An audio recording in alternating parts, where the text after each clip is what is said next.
नमस्कार, मैं हूं आपके साथ नीलोफर अंसारी और आप देख रहे हैं खबर प्रदेश। आइए नजर डालते हैं आज की बड़ी खबर पर। डॉक्टर आनंद सिंह से डॉक्टर शाहिद की खास बातचीत। लखनऊ सहकारिता भवन में हुआ दीक्षांत समारोह।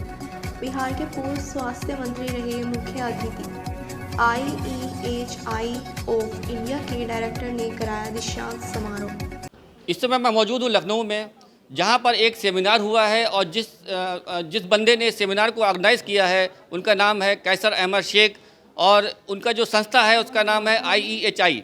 तो इस समय मेरे साथ मौजूद हैं डॉक्टर आनंद सिन्हा जी, जो इलेक्ट्रो होम्योपैथिक के जानकार हैं। आइए हम उनसे मालूम करने की कोशिश करते हैं कि इलेक्ट्रो होम्योपैथी क्या है और किस तरीके से काम करती है। बहुत बहुत स्वागत है आपका जी। इलेक्ट्रो होम्योपैथिक क्या है और किस तरीके से काम करती है ये? इलेक्ट्रोहोम्योपैथिक चिकित्सा पद्धति डॉक्टर काउंट सीजर मेटी, जो इटली शहर के बोलोग्ना के रहने वाले थे, उन्होंने इलेक्ट्रोहोम्योपैथिक पद्धति की खोज किया है। It is a new system of medicine.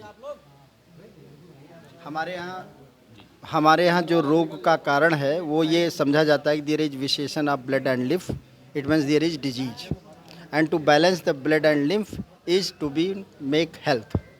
अर्थात किसी के शरीर में रोग तभी होगा जब उसके रस और रक्त में कोई दोष होगा।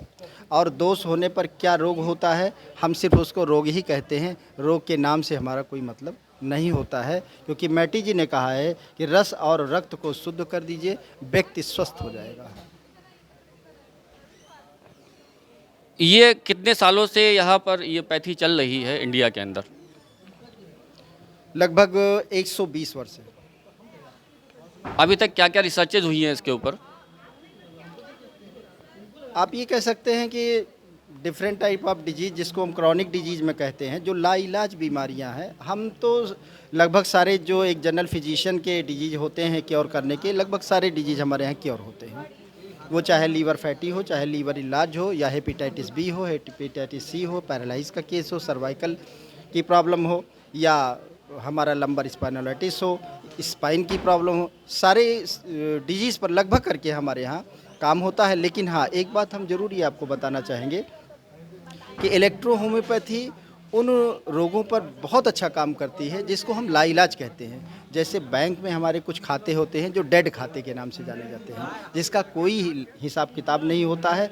तो हम भारत सरकार से भी कहते हैं कि आप उन सारे रोगों के बारे में इलेक्ट्रो होम्योपैथिक के जो एक्सपर्ट हैं उनके बीच में रखिए, जो लाइलाज है।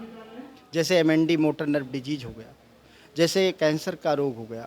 हमारे यहाँ सिन्हा इलेक्ट्रो होम्योपैथिक अनुसंधान केंद्र गाजियाबाद, जो वहाँ पर रिसर्च, अनेक सारे अनुसंधान में बहुत सारे रिसर्च हो रहे हैं। कैंसर का रिसर्च हुआ, कैंसर डिजीज़ पर काम कर रहे हैं, कैंसर पेन एंड पॉलिएटिव सेंटर पे काम कर रहे हैं, कैंसर पेन पे पूरा काम कर रहे हैं। भारतवर्ष ने पूरी तरह से मान लिया है। अभी world Congress cancer seminar GNU में हुआ था, जिसमें इलेक्ट्रो होम्योपैथी को डॉक्टर GK रथ साहब ने ये कह करके थैंक्स बोला कि अब कैंसर रोग से हमें कोई भय नहीं है, क्योंकि 50% हम सारे सिस्टम, सारे एलोपैथ, होम्योपैथ, आयुर्वेदा, यूनानी, सिद्धा ने मिलके काम किया है। लेकिन मैं बिल्कुल आश्वस्त हो चुका हूँ कि अब इलेक्ट्रो होम्योपैथी के साथ मिल करके हम जो शेष 50% है उसको 100% के रूप में तब्दील कर देंगे। अच्छा, कुछ लोगों का कहना है कि अभी उत्तर प्रदेश में और प्रदेशों में इसकी मान्यता नहीं हुई है, तो आप ये बताएंगे कि किस किस जगह पे इसकी मान्यता हुई है और किस तरीके से आगे का काम प्रोसेस में है?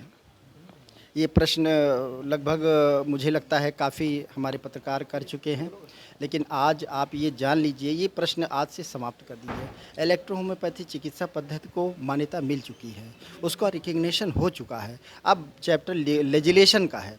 लेजिलेशन के लिए हाई कोर्ट ने 18 नवंबर 98 को ये कह करके आदेश जारी किया है कि there should be made act for the electro homeopathy. Electro homeopathy के चिकित्सक अपने नाम के पहले डॉक्टर लगा सकते हैं। जो इनके इंस्टीट्यूट चलते हैं, उन इंस्टीट्यूट को एक एक्ट के द्वारा इनको सिस्टम में लेके आया जाए, और जो भी रजिस्ट्रेशन है उसका इलेक्ट्रो होम्योपैथी के कॉलेज हैं या इलेक्ट्रो होम्योपैथी के प्रैक्टिस जो करते हैं उनका रजिस्ट्रेशन किया जाए। ये 18 नवंबर 98 की को हाई कोर्ट ने कहा है, और उस हाई कोर्ट की कॉपी भी है। उसके बाद क्या आदेश आता है I don't know it, but वो भी हाई कोर्ट का आदेश है। उसके बाद क्या हो भविष्य किसी ने कुछ नहीं देखा है। उसके बाद सरकार फिर सुप्रीम कोर्ट चली जाती है। जब सरकार सुप्रीम कोर्ट जाती है तो सुप्रीम कोर्ट में सुप्रीम कोर्ट के जज ने ये कहा कि जो 18 नवंबर 98 को जो हाई कोर्ट ने आदेश दिया है, सबसे पहले उसका कंप्लाइंस किया जाए, इससे बेहतर कोई दूसरा आदेश नहीं हो सकता है, ये कहते हुए कोर्ट ने खारिज कर दिया। इसका मतलब कि आज भी हमारी पैथी को मान्यता मिल चुकी है, हम लीगल वे में काम करते हैं। अच्छा, आप लोग आज यहाँ पे एकत्र हुए हैं, इसका क्या मकसद है? आज हम लोगों का एकत्र होने का साफ सी बात ये है कि विभिन्न शहर में, विभिन्न प्रांत में, जिले स्तर पर institute of electrohomeopathy of India, जिसके डायरेक्टर डॉक्टर कैसर अहमद शेख जी हैं, उन्होंने इलेक्ट्रोहोम्योपैथिक मेडिकल कॉलेज हमारे यूनिवर्सिटी से नहीं गवर्न होते हैं, क्योंकि बिल्कुल साफ सी बात है कि इसका पूरा सिस्टम, जैसा कि माननीय हमारे देश के प्रधानमंत्री मोदी साहब इस बात को कहते हैं कि हमारा भारत आत्मनिर्भर भारत होना चाहिए, तो institute of electrohomeopathy of India आत्म भारत को फॉलो करते हुए अपने बल पर अपना सिस्टम दे करके विभिन्न शहरों में कॉलेज खोला है। उन कॉलेज से जो बच्चे डिग्री ले करके, जो बच्चे 4.5 साल का कोर्स करते हैं, वो कोर्स कंप्लीट होने के बाद हमारे यहाँ एक दीक्षांत समारोह होता है। इस दीक्षांत समारोह में हम उनको सम्मानित भी करते हैं और क्षेत्र में जा कर के एक अच्छा रोग पर काम करने के लिए उनको हम प्रेरित करते हैं। सरकार से क्या आग्रह करना चाहेंगे आप? सरकार से हमारी ये आग्रह है कि अगर आपने एक अच्छी सोच रखी है कि हम भारत को विश्व गुरु बनाना चाहते हैं, तो अब तो ये बात बिल्कुल साफ़ हो गई। Doctor GK. रथ से बड़ा कोई साइंटिस्ट मुझे नहीं लगता है कि भारत में है।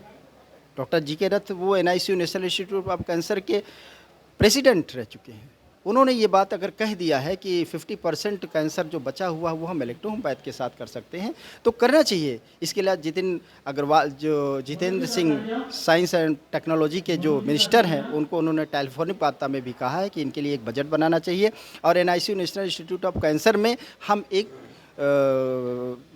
ब्लॉक दे करके यहाँ इलेक्ट्रोहोम्योपैथिक अनुसंधान केंद्र खोलना चाहते हैं, ये माननीय जी.के. रथ साहब ने कहा है। तो अब तो बिल्कुल क्लियर हो गया है कि हम यही सरकार से हम अपना मांग करना चाहते हैं कि एक सम्मान के साथ हमारी प्रैक्टिस, हमारी इलेक्ट्रोहोम्योपैथी की प्रैक्टिस जैसे सारे पैथी के लोग करते हैं, वैसे ही सारे हमारे प्रैक्टिशनर प्रैक्टिस करें। तो ये थे हमारे संग सिन्हा जी, जो रायबरेली से बिलोंग करते हैं, और ये बताया है आपने कि जितनी भी क्रोनिक डिजीज़ हैं उसमें इलेक्ट्रोहोम्योपैथिक का बहुत ही अच्छा रोल होता है। इलेक्ट्रोहोम्योपैथिक के ज़रिए जो है कई कैंसर के मरीज़ ठीक हुए हैं, और आप ये सरकार से मांग करते हैं कि इलेक्ट्रोहोम्योपैथिक को जल्द से जल्द मान्यता दिलाई जाए, जिससे जो हज़ारों बच्चे हैं इलेक्ट्रोहोम्योपैथ में उनका भविष्य बन सके। मैं हूँ डॉक्टर शाहिद अली, खबर प्रदेश न्यूज़, लखनऊ। फिलहाल के लिए इस खबर में इतना ही। देश और दुनिया से जुड़ी हर खबर देखने के लिए हमारे चैनल खबर प्रदेश को लाइक करें, सब्सक्राइब करें और हाँ, वीडियोस को शेयर करना ना भूलें। नमस्कार।